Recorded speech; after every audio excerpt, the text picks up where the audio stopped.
Mr. President, it's an honor to have you. Doing incredibly for your country, and we appreciate working with you because you want to stop crime, and so do we. I want to thank you for the great job you're doing. I'm really happy to be here, honored, and eager to help. We're a small country, but if we can help, we do it. We just have had a great relationship, and I want to just say hello to the people of El Salvador and say they have one hell of a president. Well, thank you very much. It's an honor to have a friend of mine because we went through this together and got along very well for my entire period of time. So I knew him as a very young man. Now he's just a young man. And he's done a fantastic job. Mr. President, it's an honor to have you. Thank you. Mr. President, incredibly for your country. And we appreciate working with you because you want to stop crime, and so do we. And it's very, very effective. And I want to just say hello to the people of El Salvador and say they have one hell of a president. Okay. And I mean that. And I know him well. I know him as a very young man, Marco, even younger than you. You know, he started pretty young. He'll always be younger. Young at heart. But I want to thank you for the great job you're doing. I appreciate it. Thank you. Well, it's an honor to be here in the Oval Office with the president and leader of the free world. So we're very happy and we're very eager to help. We know that you have a crime problem, a terrorism problem that you need help with. And we're a small country, but if we can help, we will do it. And we actually turned the murder capital of the world, that was the journalists call it, right? Murder capital of the world into the safest country in the Western Hemisphere. And, you know, sometimes they say that we imprisoned thousands. I like to say that we actually liberated millions. So, you know, like, it's very good. Who gave him that line? Do you think I can use that? Yes. And in fact, Mr. President, you have 350 million people to liberate. Yeah. But to liberate 350 million people, you have to put some sun. You know, that's the way it works, right? You cannot just, you know, free the criminals and think crime's going to go down magically. You have to imprison them so you can liberate 350 million Americans that are asking for the end of crime and the end of terrorism. And it can be done. I mean, they're doing everybody. And I'm sure that people have seen the change in the streets. A long way to go because you're just initiating your second term. But it's clear that, you know, with the numbers at the border, you know, I mean, even in Democrat-run cities, they get a help from the work you're doing.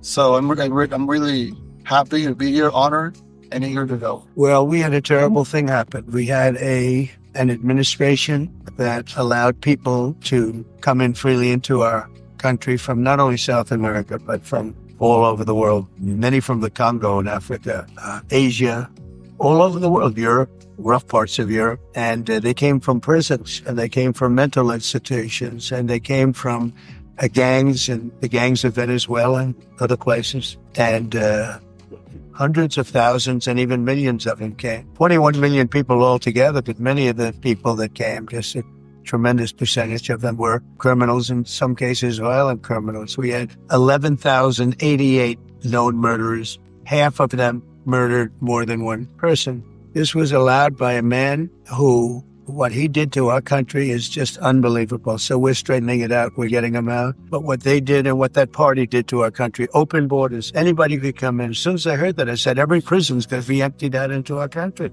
That's what happened. And we're straightening it out. And we just had numbers. We had the highest recruiting numbers in the history of our country going into police departments. And a year ago, we had the lowest numbers. You couldn't hire a biggest shame. Nobody's the lowest of the high. And the military now, Marines, the Army, Air Force, every slot is, I mean, we have the best numbers we've ever had. Because recruitment numbers, and we've never had anything like it. We had records on at every single level. But very important, the policemen. The policemen are joining forces now. That we really were having a hard time with policemen because we weren't protecting our police. And we cherish our police. The police are great, and the firemen and everybody else. But we have the highest numbers that we've ever had, the most enthusiasm, great enthusiasm, and on trade and other things. We're doing great. We're taking in billions and billions of dollars. We made 2 weeks ago, I gave them a little bit of a pause because, you know, you have to show a little flexibility, but we go back to what we have to do. The markets have been very strong once they got used to it. But we were losing $2 billion a day. There's no company that is big like this, but this is the biggest deal ever made. Now we're making $3 billion a day. We're a great country, but we had stupid people running this country, and I can say it. But what they've done to us at the border should never and can never be forgotten. It's a sin, what they did, and you are helping us out, and we appreciate it. Actually, what you're doing with the border is remarkable. It has dropped, 95%? It's incredible. Got, this morning, 99%, 99.1% to be exact. Why are those numbers not in the media? Well, they get out with the fake news, like CNN. CNN over here doesn't want to put them out because they don't like putting out good numbers. They only like putting out because I think they hate our country, actually. Yeah, but it's a shame. You're right. Isn't that a great question? Why doesn't the media? Why don't they put out numbers? Yeah, 99%. I mean, it's crazy, right? We're doing it's a crazy drama. Christy, could you maybe say a couple of words about the border? How we're doing? It's just been absolutely phenomenal what a great leader can do. Clear direction. Our laws matter. We should only have people in our country that love us, and the Border Patrol and our ICE officers and law enforcement officers have done fantastic work. So we're proud of them. Now we just need to get the criminals and murderers and rapists and dangerous gang members and terrorist organizations out of our country. So, Mr. President Bukele, we thank you very much for your partnership. It has been wonderful for us to be able to have somewhere to send the worst of the worst and someone to partner with. And we'd like to continue that partnership because it's been a powerful message of consequences. Mr. President, you wanted people to know that there was consequences if you break our laws and harm our people and endanger families. And this is a clear consequence for the worst of the worst that we have somewhere to put down. Thank you very much. Yeah, we even had this gang member from Venezuela, one of the ones you sent it. We interviewed him just to get some information, etc. from them. And he said, I got arrested 6 times, but they released me the 6 times, so I should be released again. And then he said, well, what's the last thing you do? And he said, well, I shot a cop in the leg, but I didn't kill him. I just shot him in the leg. And we're like, this guy was arrested 6 times here in the United States, 6 times. He was released 6 times. And in the he was released 5 times. And the last time he was sent to El Salvador, right? So he's not getting released. But the last time he shot a cop, actually, and he shot him in the leg. So these are, there's something broken. The liberal establishment, but they're not running things anymore in this country. And we're run by, and I don't say conservative, I don't say anything. We're run by people with great common sense. Yeah, because it's all common sense. It's not liberal conservative. It's common sense. And, do you allow men to play in women's sports? Do you allow men to box your women and box? Because I know you have a lot of boxers. That's violence. That's abuse of a woman. It's abuse of a woman. But we have people that fight to the death because they think men should be able to play in women's sports. And some of those sports, it wouldn't matter much, but it still matters. But some of them are very dangerous for women. Some years ago, I would say a decade ago or so, women rights movement were pressuring so that we enacted specific laws to avoid men abusing women. And I think those laws were breaking because there were a lot of men abusing women. But now some of the same people are trying to backtrack on that and actually trying to make new laws allowing men to abuse women in a sport. So actually, that doesn't make sense. Sports. It doesn't make sense. It's crazy. They have weightlifting records, right? Yeah. A woman gets up this way. She's incredible. A guy gets up and beats her by 100 pounds. What are you going to do? A record that hadn't been broken in 18 years. They put on an ounce, quarter of an ounce, eighth of an ounce for 18 years. Now to have a guy come up, the whole thing is crazy. But they continue to fight. And I don't like talking about it because I want to save it for just before the next election. I say to my people, don't even talk about it because they'll change. And but I watched this morning. There was a congressman fighting to the death for men to play against women in sports. And you say to yourself, why? What are they doing? What are they doing? But your country is not too big in that. No, of course not. We're big in protecting women. You did. Yes, it's a very important form of protection, too. And as you can see, most of my cabinet are women, so... That's impressive. Yeah. That's why you're running. They're not the hires or anything. They're just great at what they do. Right? That's right. This is very impressive. Yeah. This is a first. We've had women, but we've never had 3 of them. right here. That's 4 and 3 And minutes. look who we have.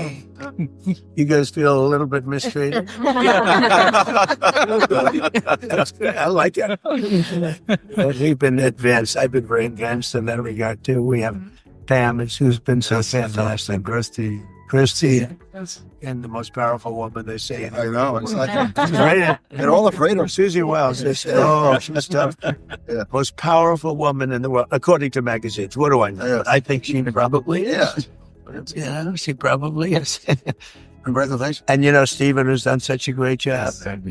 We have great You're people, very famous too. but we love working. He really lets them have it. Right? Yeah, exactly. There's no games. No. He knows. Do you have any questions, please?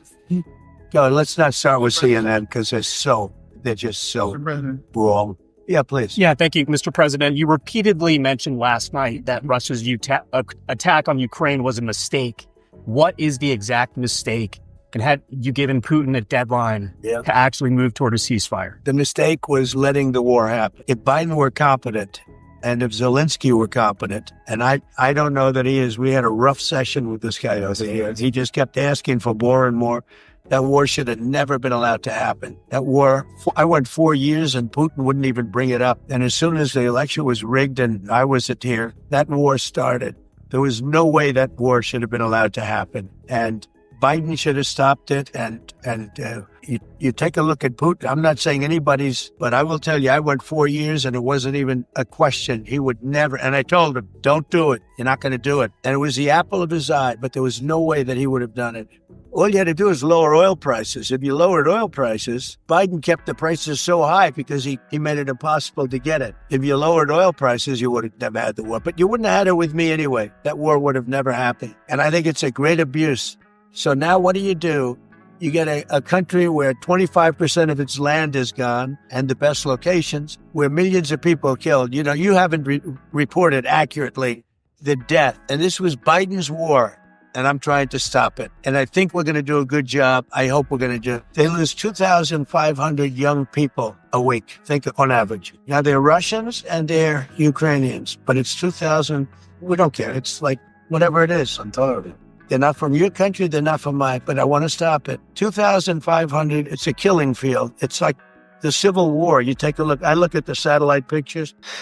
This should not be happening in our time. Of course, our time could be pretty violent, as we know. But that's a war that should have never been allowed to start. Biden could have stopped it, and Zelensky could have stopped it, and Putin should have never started it. Everybody's to blame. Have you spoken to President Zelensky, sir, about his offer to purchase more Patriot missile batteries? Oh, I don't know. He's always looking to purchase missiles. He's against. Listen, when you start a war, you got to know that you can win the war, right? You don't start a war against somebody that's 20 times your size and then hope that people give you some missiles. If we didn't give them what we gave, remember, I gave them javelins. That's how they won their first big battle with the tanks that got stuck in the mud, and they took them out with javelins. They have an expression that Obama at the time, Obama gave them sheets and Trump gave them javelins. But just something that should have never happened. It's a really shame. The towns are destroyed. Towns and cities are, largely destroyed. They have the spires, the beautiful spires that go up. They say they were the most beautiful in the world in Ukraine for whatever reason, but the most beautiful in the world. They're mostly laying on their side, shattered and broken. And most importantly, you have millions of people dead. Millions of people dead. 3 people. I would say 3 people. Let's say Putin, number 1, but let's say Biden, who had no idea what the hell he was doing, number 2, and Zelensky. And all I can do is try and stop it. That's all I want to do. I want to stop the killing. And I think we're doing well in that regard. I think you'll have some very good proposals very soon. Last question, sir. Have you attributed a motive, Have you attributed a motive through the FBI investigation behind the attack on Governor Josh Shapiro over the weekend? No, I haven't. But the attacker was not a fan of Trump, I understand. And just from what I read and from what I've been told, the attacker basically wasn't a fan of anybody. It's probably just a whack job. And certainly a thing like that cannot be allowed to happen. President, good relation with President Bukele, the best guarantee that this time you won't terminate the temporary. I have a great relationship with this man. nationals of El Salvador. I have the best relationship with him. We've known each other. I've known him since he was a very young man, as I said, very, very young. And I was impressed. I said, look at this guy. You sort of look like a teenager. You look like a teenager. I said, what kind of a country is this? He grew up well in the last 5 years. Do you support the extension for nationals of El Salvador under? I support him. Do you plan to Go ahead. Let's hear the question from this very low-rated anchor at CNN. Do you plan to ask President Low-rated. Bukele to help return the man who your administration says was mistakenly Which one is that? deported? The man who was mistakenly deported to El Salvador? Well, let me ask Pam. Would you answer that question? Sure, President. First and foremost, he was illegally in our country. He had been illegally in our country. And in 2019, two courts, an immigration court and an appellate immigration court, ruled that he was a member of MS-13 and he was illegally in our country. Right now, it was additional paperwork had needed to be done. That's up to El Salvador if they want to return him. That's not up to us. The Supreme Court ruled, President, that if, as El Salvador wants to return him, this is international matters, foreign affairs. If they wanted to return him, we would facilitate it, meaning provide a plane. So will you return him? And you are doing a great job. Thank you. Stephen Miller, wait a minute. Could you just also respond to that question? Because, it's asked by CNN and they always ask it with a slant because they're totally slanting because they don't know what's happening. That's why nobody's watching them. But would you answer that question also? Yes, glad to.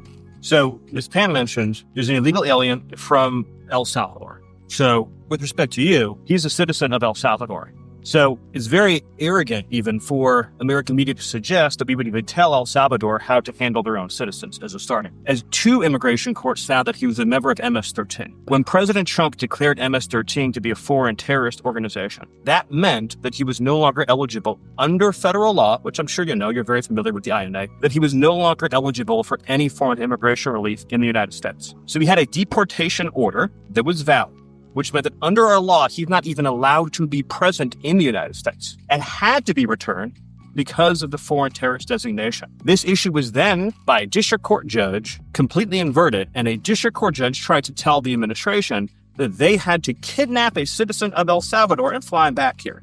That issue was raised to the Supreme Court, and the Supreme Court said the district court order was unlawful, and its main components were reversed 9-0 unanimously, stating clearly that neither Secretary of State nor the president could be compelled by anybody to forcibly retrieve a citizen of El Salvador from El Salvador, who again is a member of MS-13, which, as I'm sure you understand, rapes little girls, murders women, murders children, is engaged in the most barbaric activities in the world. And I can promise you, if he was your neighbor, you would move right away.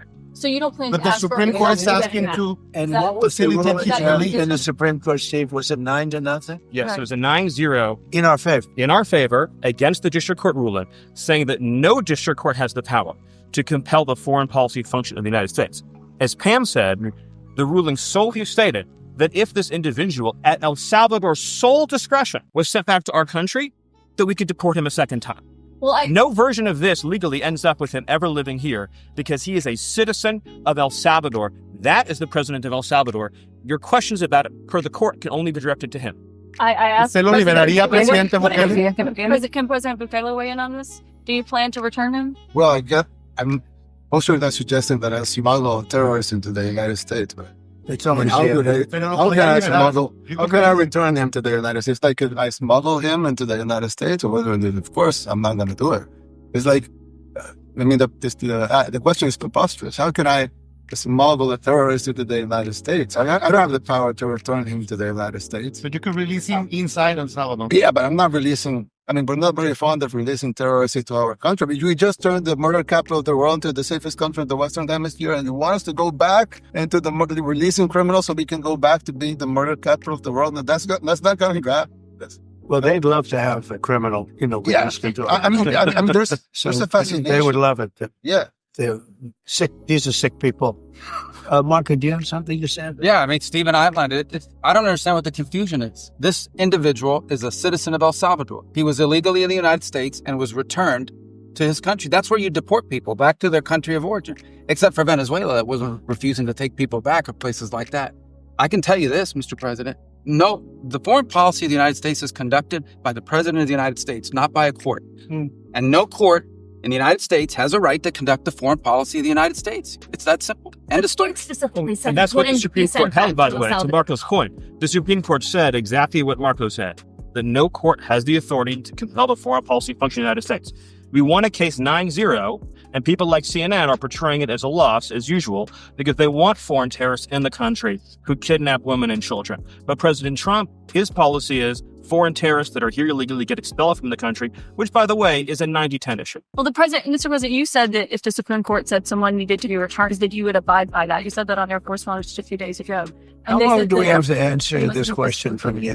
Why don't you just say, isn't it wonderful that we're keeping criminals out of our country? Why can't you just say that? Why you go over and over, and that's why nobody watches you anymore. You have no credibility. Please go ahead. President Trump, thank you very much. How many illegal criminals are you planning on exporting to El Salvador? And President Bukele, how many are you willing to take from the U.S.?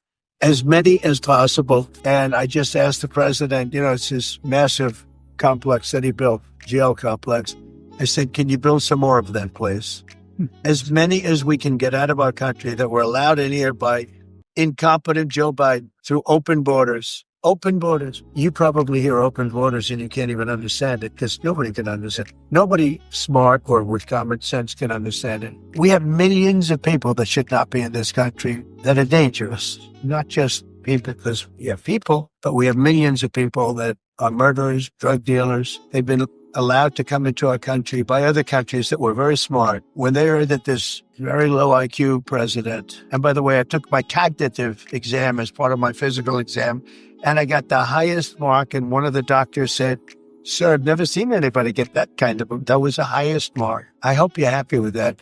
Although they haven't been bugging me too much to take a cognitive, but I did do my physical and it was released. I hope you're all happy with it. I noticed there's no question, so probably you are.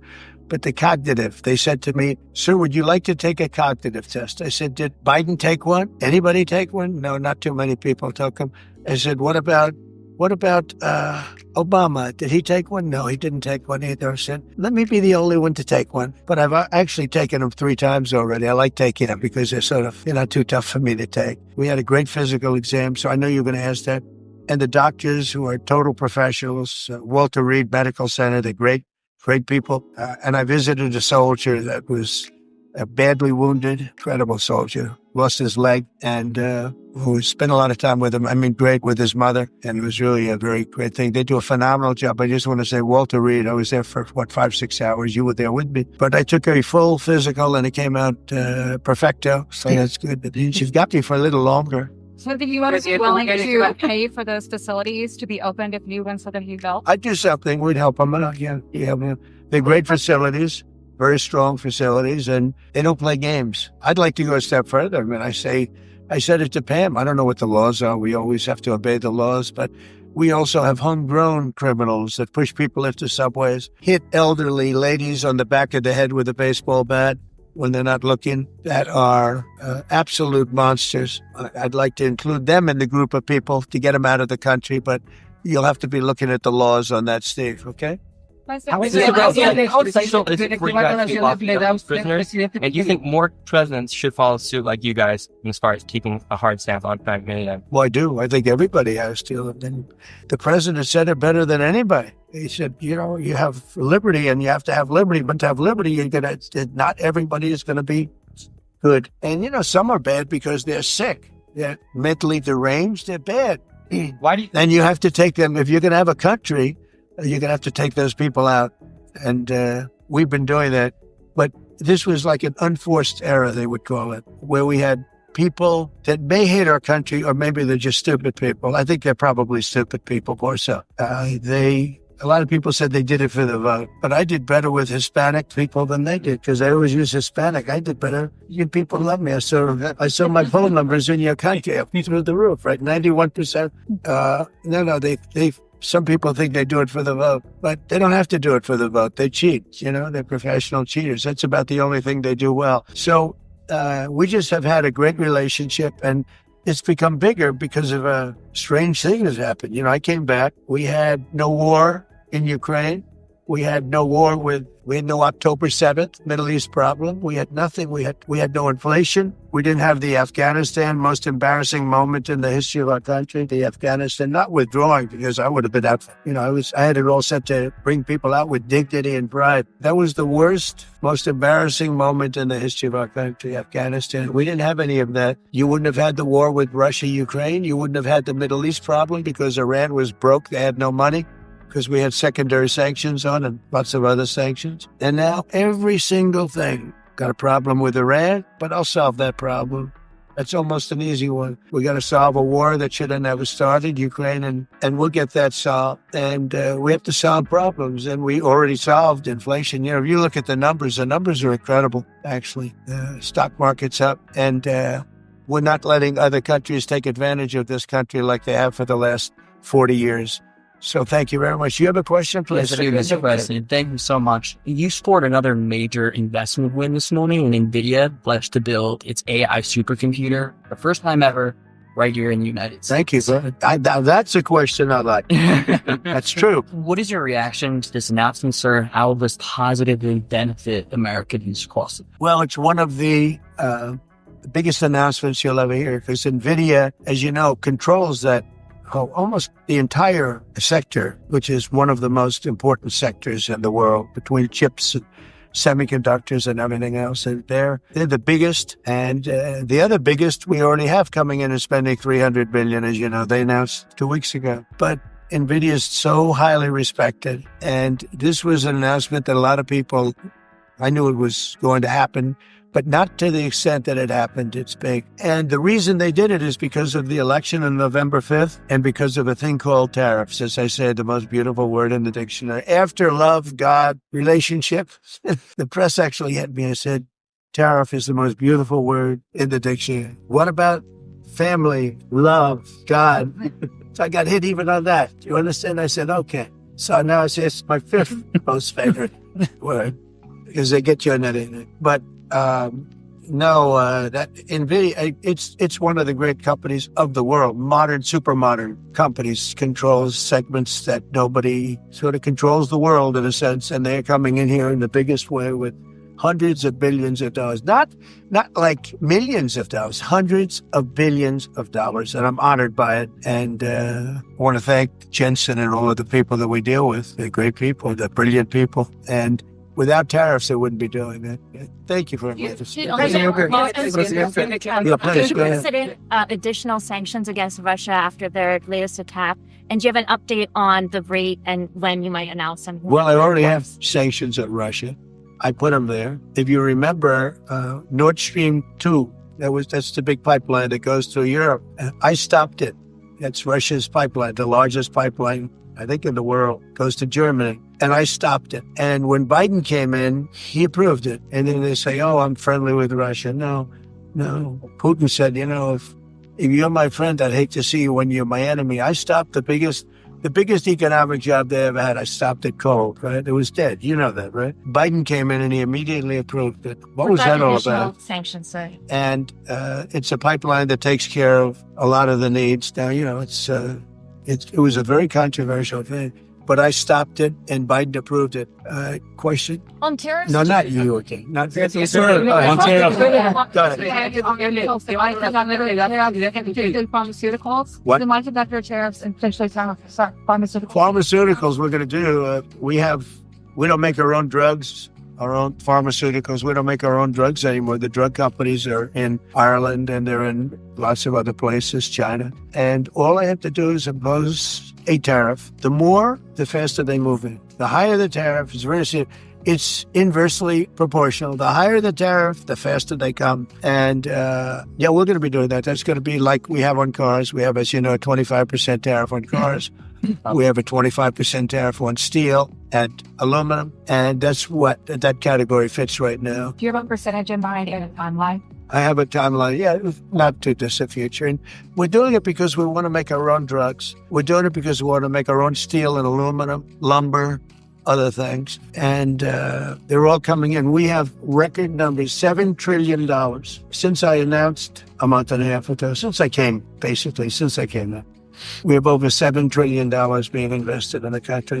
We didn't have $1 trillion. We didn't have $500 billion for some of these guys. They didn't know what the hell they were doing. So we have the largest investment that we've ever heard of, and we're only 2 months in. And that'll continue at levels that you've never seen before. That's what's going to happen. And even the stock market's up today. It's we also had, a lot of people didn't say it the way it was. We had the largest gain in the stock market in history on every single category last week. That was a nice game because we're getting a little hit because people didn't understand the power of our country economically if you use it right.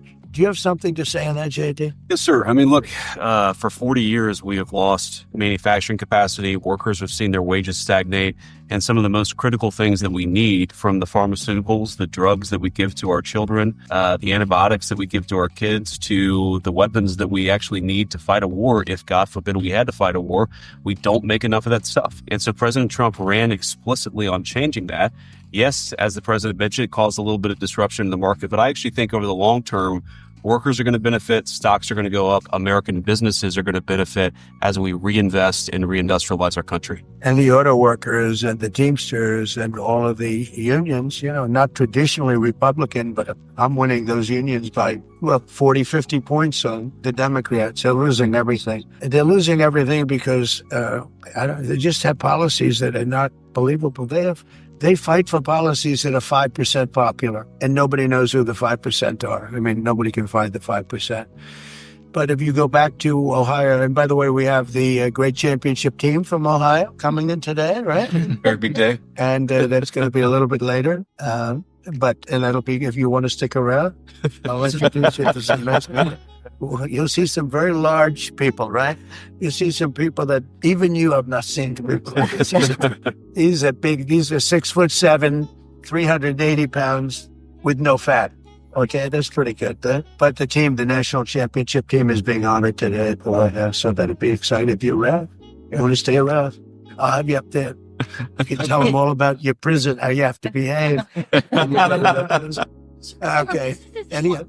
Who else? Go ahead, please. You said yesterday that you're making a decision on Iran very quickly. Yeah. What do you mean by that? Well, they have to solve their problem very quickly. Iran wants to deal with us, but they don't know how. They really don't know how. We had a meeting with them on Saturday. We have another meeting scheduled next Saturday. I said, that's a long time. That's a long time. So I think that might be tapping us along.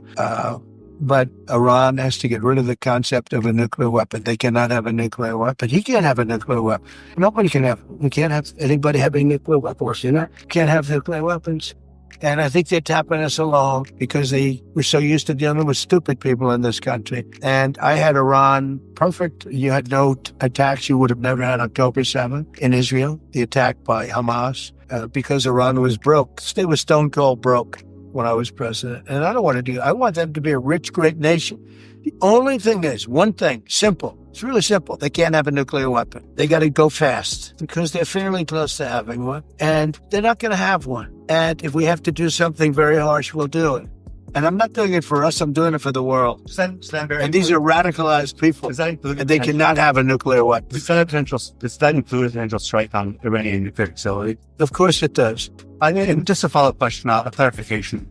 You mentioned that you're open to deporting individuals that aren't foreign aliens or criminals to El Salvador. Does that include potentially U.S. citizens fully naturalizing her? If they're criminals and if they hit people with baseball bats over their head that happen to be 90 years old, and if they rape 87-year-old women in Coney Island, Brooklyn, that includes them. What do you think? There's a special category of person? They're as bad as anybody that comes in. We have bad ones too. And I'm all for it because we can do things with the president for less money and have great security. And we have a huge prison population. We have a huge number of prisons, and then we have the private prisons, and some are operated well, I guess, and some aren't. But he does a great job with that. We have others that we're negotiating with too. But no, if it's a homegrown criminal, I have no problem. Now, we're studying the laws right now. Pam is studying. If we can do that, that's good. And I'm talking about violent people. I'm talking about really bad people.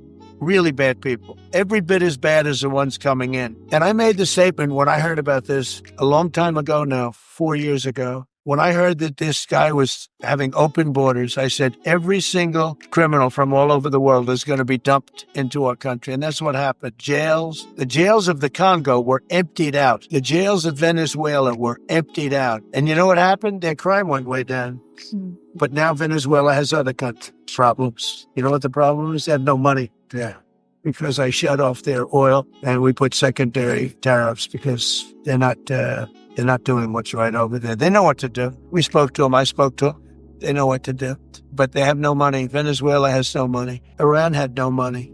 And Iran behaved so beautifully. And then Biden took all those secondary tariffs on. I told China, you can't buy oil. If you buy oil from China, I told the President Xi, then we no longer want you to do business with the United States of America. And those ships disappeared from that harbor so quickly. China, get along great with China. Are the talks with Iran productive? Do you want to continue that? The talks with Iran, do you believe those are productive? Do you want to continue that? I think Iran could be a great country as long as it doesn't have nuclear weapons. If they have nuclear weapons, they'll never get a chance to be a great country. They will never get a chance. It won't even come to us. Sir, on tariffs. Yeah. Yeah, thank you. Yesterday, you mentioned short-lived product exemptions. Which specific products are you considering, and how long is short-lived? Weeks, months? I'm looking at something to help some of the car companies where they're switching to parts that were made in Canada, Mexico, and other places. And they need a little bit of time because they're going to make them here, but they need a little bit of time. So I'm talking about things like that. What about any Apple products, other cell phones? Look, I'm a very flexible person. I don't change my mind, but I'm flexible. And you have to be. You just can't have a wall and you'll only go. No, sometimes you have to go around it, under it, or above it. There'll be maybe things coming up. I speak to Tim Cook. I helped Tim Cook recently, and that whole business, I don't want to hurt anybody, but the end result is we're going to get to the position of greatness for our country. We're the greatest economic power in the world if we're smart. If we're not smart, we're going to hurt our country very badly. We lost with China over the Biden years trillions of dollars on trade, trillions of dollars, and he let them fleece us. And we can't do that anymore. And you know what? I don't blame China at all. I don't blame President Xi. I like him. He likes me. I mean, who knows? Who the hell cares? Do you have any updates on talks? But you know what? China? What? You have any updates with talks with China? No, let me just tell you this. I don't blame China. I don't blame Vietnam. I see their meeting today. Is that wonderful? That's a lovely meeting. A meeting like trying to figure out how do we screw the United States of America? Don't forget, the European Union was formed to do just that. The European Union was formed to hurt the United States and on trade. And they get us on NATO because they don't pay their bills. But now, since I got involved, they have been paying their bills. I took in over $600 billion for NATO. Nobody took in anything. I mean, they were all delinquent. They had 8 nations out of 28 paid their bills. The rest of them were way delinquent. And I said, if you don't pay your bills, we're not going to protect you anymore. And the money poured in over 600. The Secretary General last week made that statement. He said, I've never seen anything like it. We couldn't get anybody to pay because the United States was footing the bill for NATO. Well, we got hurt there, and we got hurt on trade, likewise, European Union. And they've got to come to the table. And they're trying to. But the European Union has taken terrible advantage. They don't take our food products.